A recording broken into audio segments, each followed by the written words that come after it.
Amis des animaux, bonjour et bienvenue. Aujourd'hui, je vous présente une communication que j'ai faite avec mon chat. Elle s'appelle Wendy et nous avons une très belle relation et je suis très heureuse de vivre avec elle. En ce moment, il fait beau, elle est souvent dehors, elle est tout le temps dehors. Voilà, elle chasse, elle se prélasse. Et il y a quelques jours, je la regarde, elle était, dans le champ à côté où il y avait, plein d'herbes, des herbes sauvages aussi, je la vois, elle farfouille dans les herbes, et puis bon, bah, voilà, moi je rentre à la maison et d'un seul coup, je la vois arriver mais comme une flèche, en miaulant, elle se léchait la cuisse, enfin j'ai senti qu'elle était pas bien. Donc elle a voulu grimper, sur, la bibliothèque, elle a pas réussi. Heu Alors que d'habitude, elle y grimpe, sans problème. Donc je la prends, je la pose, sur, tout en haut de la bibliothèque. Là, elle s'allonge et je la vois, elle est tête en arrière, la gueule ouverte, elle tire la langue, elle halète, heu, oui, c'est halète. Elle halète, comme un chien et le rythme cardiaque était très, très rapide. Donc je vais la voir, j'essaye de la rassurer et elle se léchait toujours à cet endroit, de la cuisse. Donc je vais regarder, c'est un chat qui a des poils longs et elle a beaucoup de poils et à chaque fois que j'écartais les poils à cet endroit-là, voilà, elle miaulait, voilà, c'était douloureux en fait. Donc je décide de, faire une communication avec elle pour, bah, voir, ce qui s'est passé. C'est parce que c'était vraiment, un événement, soudain.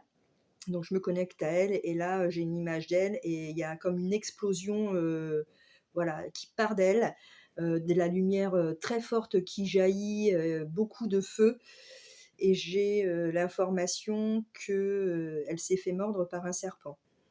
Donc dans la communication, je la rassure, je lui dis que tout va bien se passer, voilà, que je vais bien prendre soin d'elle et puis, je vais voir sur internet, les symptômes, de morsure de serpent, chez un chat. Donc il peut ne pas y avoir de symptômes et où il peut y avoir, des symptômes vraiment très différents et dans tous ces symptômes-là, mon chat avait, certains de ces symptômes. Donc j'appelle, un vétérinaire. Bon, vendredi soir à 17h, c'était compliqué d'en trouver un qui puisse nous recevoir, mais bon, quelqu'un accepte de nous recevoir et donc dans le cabinet, je lui donne l'info que chez nous, il y a des serpents. Voilà, je n'en dis pas plus, je dis pas que j'ai fait une communication avec mon chat parce que, ce vétérinaire-là, je ne le connais pas, je ne sais pas comment il se positionne par rapport à la communication animale et puis, ben, je le laisse, voilà, je le laisse faire son travail, il ausculte mon chat et effectivement, elle s'était bien faite, mordre par un serpent. Voilà, donc elle a eu un traitement, médicamenteux pendant 3 jours et après tout est rentré dans l'ordre. Voilà, ce témoignage, pour, dire que moi, ça m'a apporté de faire une, communication avec elle à ce moment-là, parce que de la voir mal comme ça, enfin, vraiment, j'étais pas bien et j'étais vraiment en stress. En plus, un vendredi soir à 17h, heu, voilà, après pour le week-end, c'est trouver un médecin de garde si son état s'aggrave, voilà, c'est pas simple non plus.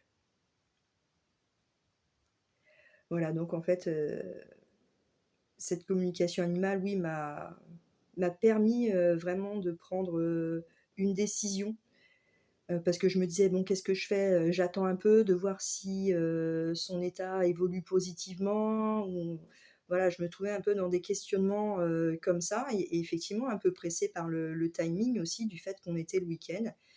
Voilà, donc du coup, voilà, ça m'a aidée à prendre la décision de trouver, un vétérinaire pour pouvoir, consulter et qui puisse prendre soin de mon animal.